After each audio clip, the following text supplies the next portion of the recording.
Hello dear students, आप सभी का स्वागत है हमारे यूट्यूब चैनल एसके टीच में। देखिए स्टूडेंट, क्लास 10 का जो कि बहुत ही महत्वपूर्ण क्वेश्चन है, ये एक जो कि प्रमेय दी हुई है। इससे पहले मैंने एक जो कि आपके एक्सरसाइज में दी हुई थी फर्स्ट, जो कि आपकी 1.3 में है। फर्स्ट क्वेश्चन था कि √5 को आपको सिद्ध करना है, वो भी मैंने बता दिया है। उसमें मैंने आपको बहुत ही बेसिक तरीके से बताया था कि आपको ये अपरिमेय संख्या है वो परिमेय यहाँ पर क्यों मानते हैं, उसका उल्टा क्यों मानते हैं। ठीक है, अगर आप पहले तो वो वीडियो जाकर देखें तभी आपको एक क्लियरली सब कुछ समझ में आएगा। तो इसके लिए आपको वो वाली वीडियो जरूर देखनी पड़ेगी। ठीक है, तो इसके लिए आप ये मैं आपको लिंक दे दूँगा वीडियो के डिस्क्रिप्शन बॉक्स में, वहाँ से √5 वाली देख लेना। लेकिन देखिए एनसीईआरटी पैटर्न हो चुका है, आप सभी लोग जानते हैं। तो इसके लिए आपको क्या सभी जो सवाल हैं अच्छे तरीके से कर लेना, खासकर एग्जाम्पल ज़्यादा पूछ जाते हैं बोर्ड परीक्षा में। तो आज की वीडियो हम देखेंगे कि जो √2 है एक अपरिमेय संख्या है क्यों है। ठीक है, तो चलिए देख लेते हैं। देखिए मैं आपको सीधे इस वीडियो में बताऊंगा, क्योंकि मैंने जो 2 सवाल पहले बता दिए हैं पर जो कि आपके 1.3 के हैं, क्वेश्चन नंबर फर्स्ट और सेकंड। तो क्वेश्चन नंबर फर्स्ट क्या था कि √5 वाला था, और सेकंड था 3+2 √5, ऐसा ही कुछ था। उसमें मैंने बता दिया था बेसिक से जो भी कॉन्सेप्ट थे ट्रिक के माध्यम से आपको बताया था। और इसलिए अब क्यों हर वीडियो में समझाऊंगा तो ये संभव नहीं है, बहुत बड़ी वीडियो हो जाएगी। ठीक है, मैंने उसमें यही बता दिया था कि आप इसका उल्टा क्यों मानते हैं, यानी आप यहाँ पर परिमेय क्यों मानेंगे। इसके लिए आपको वो वाली वीडियो जरूर देखनी पड़ेगी, तभी आपको ये वाली वीडियो समझ में आएगी पूरी। तो इसके लिए मैंने आपको लिंक आप वीडियो डिस्क्रिप्शन बॉक्स में दे दी है उस वीडियो की, तो आप वहाँ पर जाकर देख लीजिए। ठीक है, चलिए अब इसको हम सॉल्व करते हैं। जो कि √2 एक अपरिमेय संख्या है, तो हम क्या एक परिमेय संख्या मान लेते हैं। ठीक है, तो चलिए लिख लेते हैं।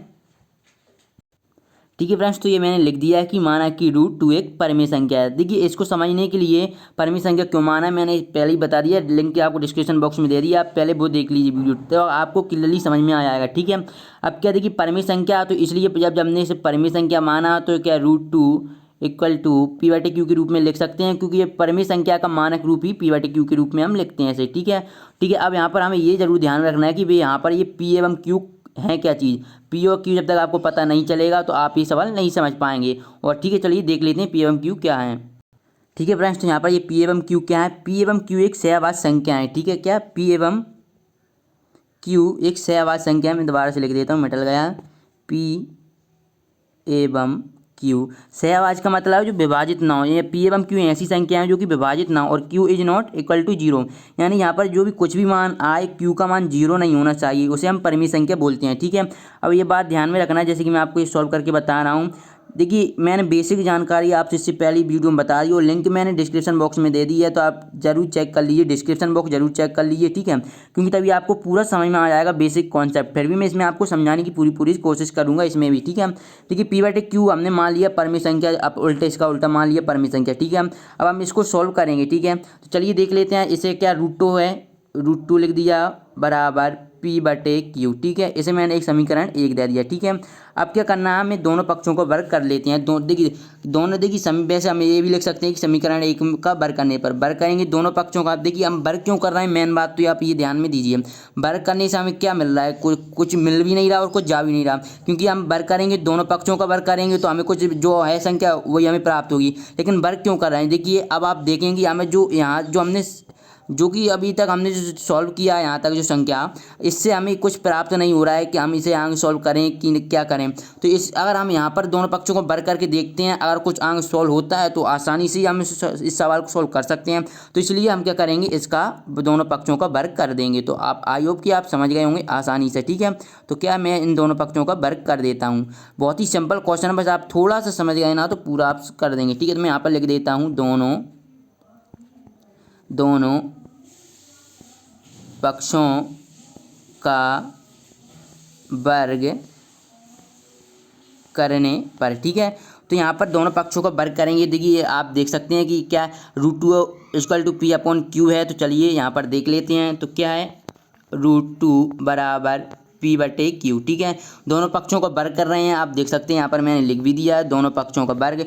ठीक है, तो मैं दोनों पक्षों का वर्ग कर सकता हूँ। चलिए यहाँ पर देख लेते हैं, तो इसका वर्ग करूँगा तो ये स्क्वायर हो जाएगा, और इससे ये इसका स्क्वायर। ठीक है, अब यहाँ पर ही आपको ध्यान में देना, देखिए वैसे तो सभी लोग कहते, आप भी जानते हैं कि जो स्क्वायर से अंडर रूट कट जाएगा, लेकिन अगर आपको यहाँ पर कंफ्यूज हो रहा तो आप जानते हैं कि इसको हम इस प्रकार लिख सकते हैं 1/2 × 2। ये स्क्वायर है तो मैंने ये वाला स्क्वायर इधर लिख दिया बराबर P² / Q²। इसको मैं इस प्रकार लिख सकता हूँ। ठीक है, 2 से 2 कट जाएंगे तो हमें क्या प्राप्त होगा, 2 बराबर P square upon Q square. ठीक है, ठीक है। और वैसे भी आप सभी लोग जानते हैं जब भी हम ये स्क्वायर है इसको 2 बार लिखेंगे √2 इंटू √2। ठीक है, जब भी ये हमेशा अन्य जो करली वाली संख्या रहती है उसका अगर सेम टू सेम इंटू रहता है तो ओनली वही संख्या बचती है, तो 2 बचेगी। ठीक है, आप इस प्रकार भी समझ सकते हैं।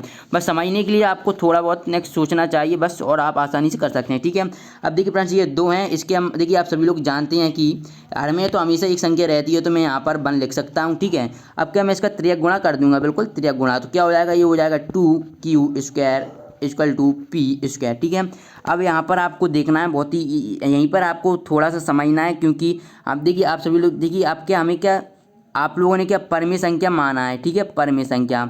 ठीक है, शुरू में हमने क्या परिमेय संख्या माना था, आपने खुद देखा होगा कि माना कि √2 एक परिमेय संख्या है। ठीक है, लेकिन जब हमने इधर देखा और परिमेय संख्या का पी और क्यू के रूप में लिखते हैं, जहाँ पी एवं क्यू एक सहवाची संख्या होती है, लेकिन यहाँ पर आप देखेंगे कि 2q स्क्वायर और पी स्क्वायर क्या विभाजित संख्या हो रही हैं। अब देखते हैं विभाजित ये किस प्रकार हो रही हैं। चलिए मैं पहले आपको समझा देता हूँ ये विभाजित किस प्रकार संख्या हो रही हैं। ठीक है, देखिए आप देख लेंगे कि यहाँ पर रूट क्या है, 2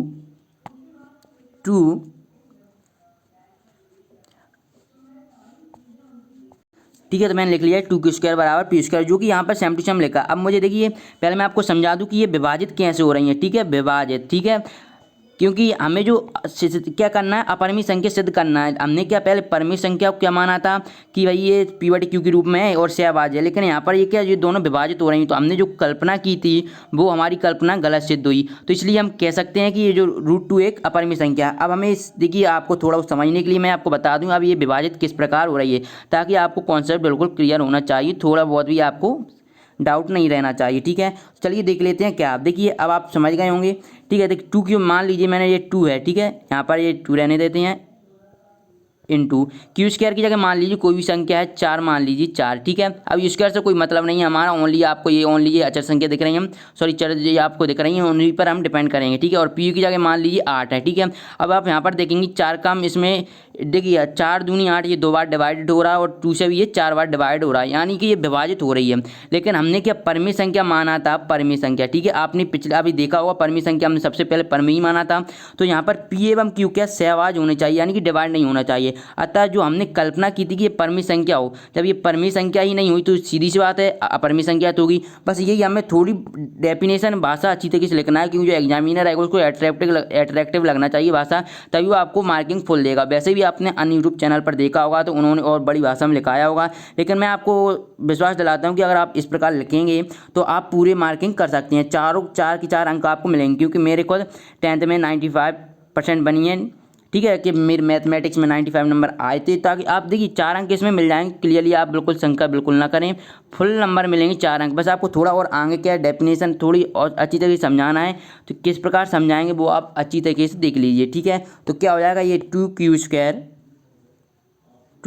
बराबर पी स्क्वायर। ठीक है, अब यहाँ पर देखेंगे आपको किस प्रकार से अच्छी तरीके से लिखना है, ताकि जो एग्जामिनर आएगा उसको अच्छी तरीके से लिखे। ठीक है, वैसे तो आप इसकी पीडीएफ डाउनलोड करना चाहते हैं तो पीडीएफ मैंने लिंक की वीडियो को डिस्क्रिप्शन बॉक्स में दे दी है, वहाँ से भी आप इसकी पीडीएफ डाउनलोड कर लेंगे। समझ में तभी आएगा जब आप पूरी वीडियो देखेंगे। ठीक है, चलिए अब मैं आपको समझा देता हूँ, और अच्छी तरीके से लगे, आपके नंबर बिल्कुल भी ना काटे, 4 में से 4 ही अंक मिले, तो इसके लिए आपको क्या करना होगा। ठीक है, ठीक है, तो यहाँ पर अब आपको क्या थोड़ी सी भाषा लिखना है, ताकि आपको फुल में से फुल अंक मिल सकें। देखिए यहाँ पर हम क्या लिखेंगे कि 2 एवं क्यू स्क्वायर एक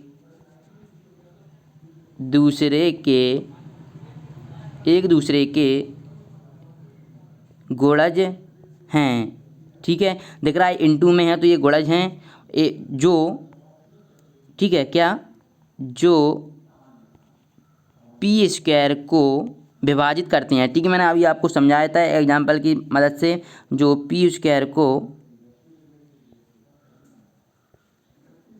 विभाजित करते हैं। ठीक है, परंतु चलिए देख लेते हैं, परंतु पी एवं क्यू से अभाज्य संख्या है। आपको पता होगा, यहाँ पर चलिए देख लेते हैं। यहाँ पर हमने माना था, देखिए पर जब परिमेय संख्या लिखते हैं तो क्या सहअभाज्य संख्या होती है, ठीक है। तो यहाँ पर क्या पी एवं क्यू सहअभाज्य संख्या है, जो हमने परिमेय संख्या माना था। जब ये क्या विभाजित हो रही हैं, लेकिन हमने सिद्ध कर दिया कि भाई ये परिमेय संख्या माना है, लेकिन ये क्या पी व क्यू विभाजित हो रही हैं, तो यानी ये गलत है, कल्पना हमने गलत की, तो इसलिए एक अपरिमेय संख्या ही होगा। तो इसलिए हम यहाँ पर लिख देते हैं, ठीक है। हमने क्या, परंतु पी एवं क्यू सहअभाज्य संख्या है। तो यहाँ पर आप अच्छी तरीके से लिख दीजिए ताकि जो एग्जाम है उसको अट्रैक्टिव लगे भाषा, ठीक है। ठीक है, चलिए इसको थोड़ा मिटा देते हैं, सही से लिखा नहीं है।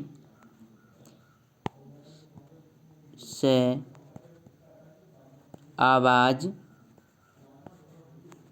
संख्या है, ठीक है।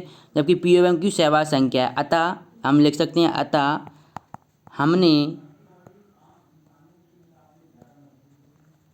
हमने जो कल्पना की थी वो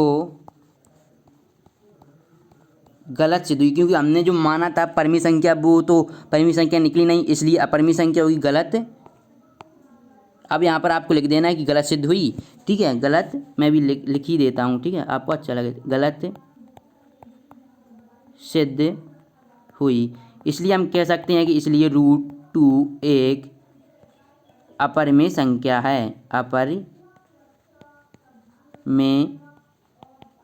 संख्या है। तो आई होप कि आपको ये वीडियो अच्छी तरीके से समझ में आ गई होगी, क्या क्या कॉन्सेप्ट है। इससे पहले अगर आपको ये √5 वाला नहीं देखा है, उसमें मैंने पूरा डिटेल में समझाया था, तो इसके लिए मैं लिंक वीडियो के डिस्क्रिप्शन बॉक्स में मैंने आपको प्रोवाइड करा दी है, और इसकी PDF डाउनलोड करना चाहते हैं तो वो भी मैंने आपको प्रोवाइड करा दी है। तो आपको क्या डिस्क्रिप्शन बॉक्स जरूर चेक कर लेना, डिस्क्रिप्शन बॉक्स में आपको सभी बेसिक कॉन्सेप्ट क्लियर हो जाएंगे। या मैंने √5 वाला बताया था, या ये जरूर कर लेना, क्योंकि फिर में बहुत ही महत्वपूर्ण क्वेश्चन है। चलिए दोस्तों, अगर वीडियो अच्छी लगे वीडियो को लाइक करना, अपने दोस्तों के साथ शेयर जरूर करें, और अभी तक जिन लोगों ने चैनल को सब्सक्राइब नहीं किया तो चैनल को सब्सक्राइब करके बेल आइकन का बटन जरूर प्रेस कर लें। मिलते हैं नेक्स्ट वीडियो में, धन्यवाद।